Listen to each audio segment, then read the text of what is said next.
Hello guys. So for this video, I'm gonna take a little bit of break from, doing a bunch of body work. That's gonna be coming in next week. But for this video, I really wanted to look at, I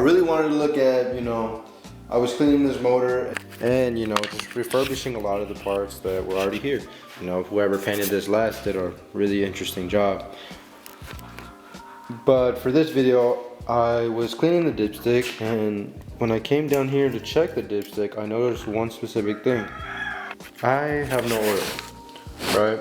So then it got me thinking, isn't this a great opportunity to,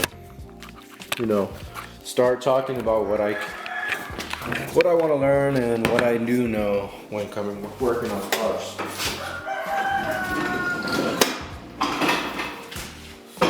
So what is oil? Oil is what the engine needs for essential function. Prevention of corrosion of internal components, and sealing and providing cooling via heat transfer, which is from the new science of engine oil. But just to put it simply, think about when there's a boxer. Usually boxers have a lot of Vaseline around here. When you're fighting and you hit that certain section, the Vaseline makes it so that it slips off and just grazes it enough to, push past and move the head, right? But you're not going to cause too much friction to make a cut. Sometimes it happens, sometimes it doesn't. The result is that it's putting more or less. But again, just to put simply, it's just to make the car more smooth sailing. There's so many videos where things like oil testers, they just put weights on these things and have the oil testing on a cup, and the more weight you put on it means the more friction it has, which means that the oil needs to run hotter to be smoother, to make sure that there's a thin lining through it. I could be talking about oil all day, but it's important that I just want to get this oil change done. What kind of oil should I be buying for myself? Now, that's when we refer back to the owner's manual.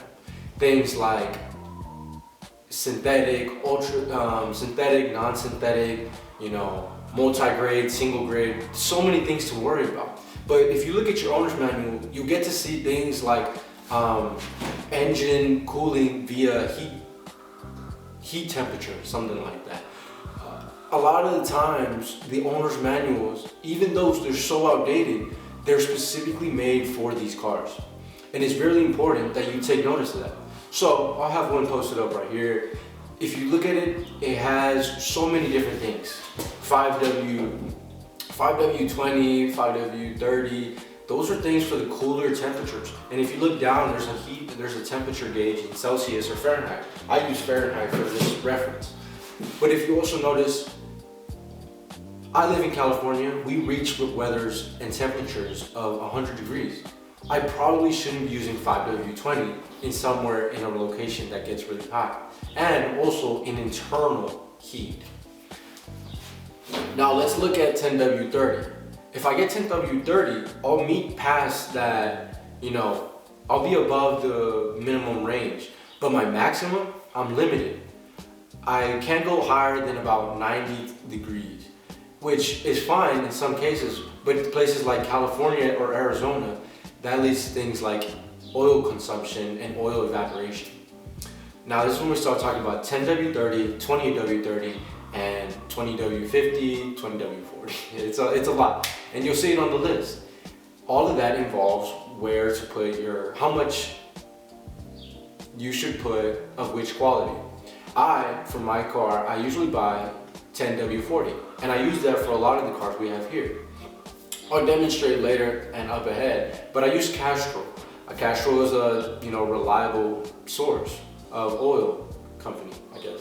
But at the same time, I can use that with any sort of filter that's ultra synthetic, like Fram. Don't buy the cheaper ones. You want to go in the middle ground. But if you have the money, go for a more premium. If you don't have the money, make sure you go for the middle guy, not the minimum, middle guy. I could buy the OEM thing, but I was at the same place, same time. There's no really big point, and I'm probably gonna need to do another oil change. So I think for the final point of the build, I will do that, Honda Honda everything, you know, Honda battery, Honda this and that. But at this point in time, I'm just gonna do whatever makes this car maintainable. So what's the next step? I know what oil, I know what kind of oil, and I know what I need to do. I need to change the oil. In this case, I have no oil, so I gotta add oil.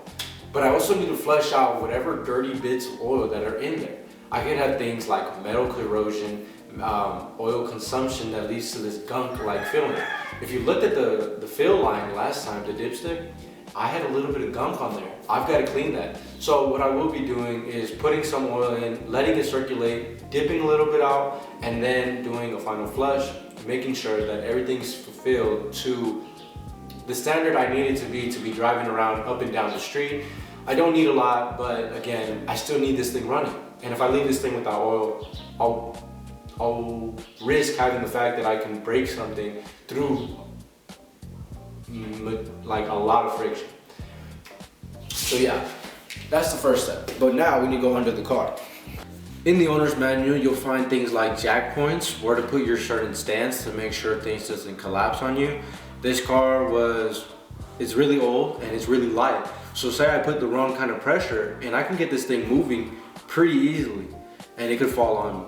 So this is another reason why you should be looking at the owner's manual to help yourself, because again, this was once a car in present day.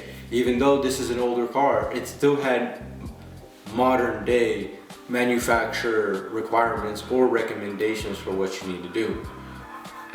But yeah, let's start off with checking out what's the damage. I'm not doing that. You know, I don't usually jack it up this high, but just for this case, and I don't really want you guys that close to my face, I jacked it up a little bit higher, just so you guys can see. But if you do check it out, you know, this is a very, let me put a better lighting on it. Very murky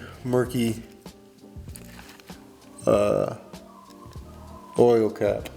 So first things first, I don't have enough space to, you know, put y'all in there, nor do I have a tripod to guys hold you guys up. So I think I'm just gonna do a quick time lapse. You know, what I'm basically gonna be doing down there, taking out the drain plug, first finding it. Second, taking out the filter, finding it first. Then it comes to opening up that cap on the top. You could do that first or last. Everything's gonna get taken out anyways. But then after that, then you wanna, make sure you have everything cleaned up before you put some new oil and a new filter. All right.